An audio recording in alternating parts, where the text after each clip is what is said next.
اگه دوست داری کار با کراتینای نانوپلاستیای فلپس رو یاد بگیری نیاز نیست کلی هزینه کلاس بدی. با من همراه باش، کامل میخوام بهت آموزش بدم. اول از همه بسته به نیاز موتون، دکولوره باشه یا سیم تلفنی، تار ضخیم، موها رو بین 1 بار تا 3 بار با شامپو قبل میشورید. بعد از شستشو موها رو تا 80% نمشو میگیرید، مواد گذاری میکنید.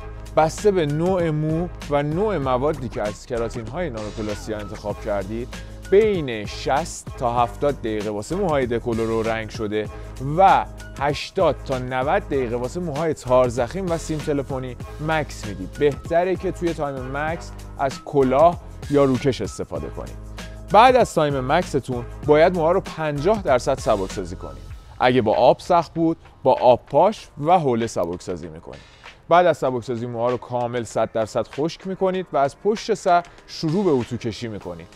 بسته به نوع موتون بین 10 بار تا 20 بار الی 25 بار میتونید اتو کشی انجام بدید. واسه موهایی که دکولورن، آسیب دیدن، خیلی آسیبشون شدیده، با دمای 180 تا 200 درجه سانتیگراد بین 10 تا 15 بار اتو کشی میکنید. واسه موهایی که تار ضخیمن، خیلی فرش شدیدی دارن، بین 15 تا 20 بار حتی تا 25 بار با دمای 200 الی 230 درجه سانتیگراد اتو کشی میکنید.